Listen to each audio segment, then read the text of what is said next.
আলহামদুলিল্লাহ। আসসালামু আলাইকুম।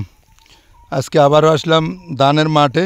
দেখেন ধানের অবস্থা আলহামদুলিল্লাহ। এক ভাইয়ে ধান কাটতেছে দেখতেছি, তো ওনা থেকে আমরা এখন জানবো ওনার ধানটা পাকছে। সাইডে বাইডে অনেকগুলো জমি এখনও ধান পাকে না, হয়তো 2-4 দিনের মধ্যে কাটা পড়ে যাবে।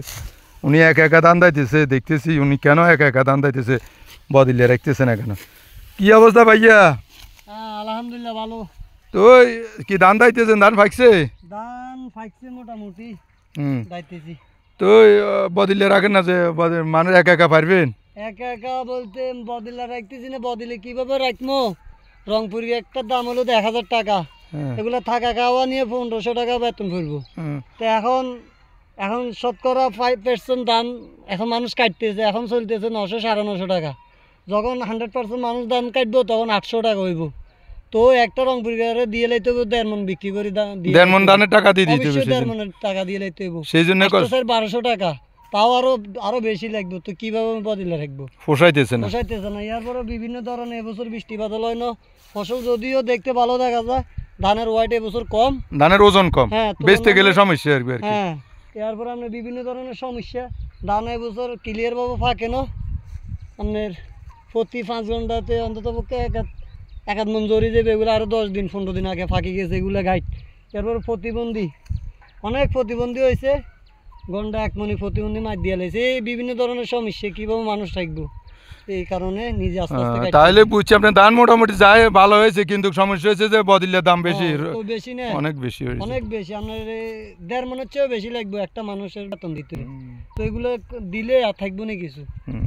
সার ফাঁসের দাম বাড়তি, হিসেবে কাটতে যে আস্তে আস্তে নিজে কষ্ট করি, এটাই ভালো। ঠিক আছে, এইভাবে তো আপনার হয়তো কম এই হিসেবে না কাটতেছেন, কিন্তু যাদের বেশি এদের তো সমস্যা। আর আমার কম ছিল না, আমি আরো আগে বেশি করতাম। এখন তো যাই জিনিসের ফাঁসের দাম বেশি, খরচের বারে। যে সাদা ফাঁস ইউরিয়া সার গতবার 22 টাকা ছিল, এই ইউরিয়া সার এবছর 35 টাকা।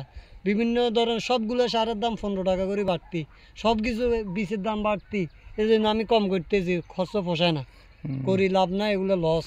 এই কারণে কম করছি। যাক, নিজে নিজে যদি পারি ভালো, এরপরে দেখা যাক, না পারলে নিমরি মানুষ। আচ্ছা, ধন্যবাদ আপনাকে। আসলে এইটা একটু সত্য কথা যে সার, গোবর সার এবং অন্যান্য সেচ, এগুলো সব কিছুর দাম বেশি। ওই হিসেবে কৃষকের আসলে পোষায় না। এখন বদলার দামও বেশি। আগে আমি আরও কয়েকজনের সাথে আলাপ করি, দেখছি যে আগে আমাদের এলাকায় রংপুরের লোক আসতো, হয়তো 500-600 টাকা বেতন আসলে, এদেরকে থাকা খাওয়া দিতে হইতো।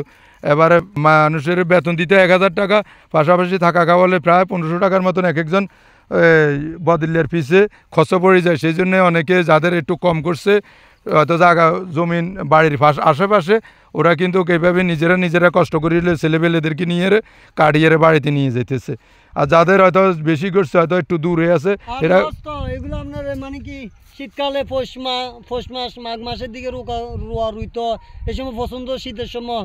এরপরে এখন আবার পছন্দ গরমের সময় ধান কাটা, এগুলো অনেক কষ্ট। এইসব কষ্ট মষ্ট মানে দুটোটা জিনিসে কষ্ট। কাটার সময় গরম, রুকোনোর সময় হলো শীত, মানে বিভিন্ন ধরনের জামিলা। আসলে কৃষক আমরা তো অনেকে মনে করে যে কৃষক লাভবান, আসলে কিন্তু লাভবান না।